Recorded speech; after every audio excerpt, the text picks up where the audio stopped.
ఏంటంటే వాళ్ళ ఎవరి ఆమాయంలో వాళ్ళ కరెక్ట్ అనిపిస్తుంది. అవును. ఇప్పుడు కొన్ని ప్రత్యేకత ఇటు ఉంటాయి, కొన్ని ప్రత్యేకంగా అలా ఉంటాయి. అవును. ఏదనేది గ్యారంటీ చెప్పలేం. ఆ! ఏదైనా మార్పు ఇంకా రావాల్సిందే ఆ! ఏదైనా. ఆ!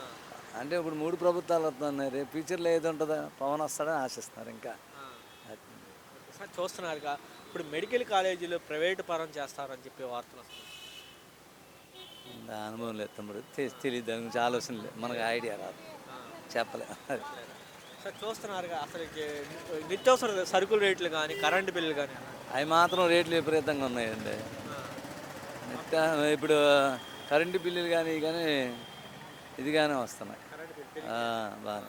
బాగా ఆ! పెరిగిపోయింది. ఆ! టూ మచ్‌గా ఉంది. కరెంటు బిల్ మాత్రం ఒక్కొక్కళ్ళకి 2000, 3000 తగ్గట్లే. మరి చంద్రబాబు నాయుడు గారు అధికారంలోకి వచ్చే ముందు బాధుడే బాధుడు జగన్మోహన్ రెడ్డి గారు బాదుతున్నాడని చెప్పారు.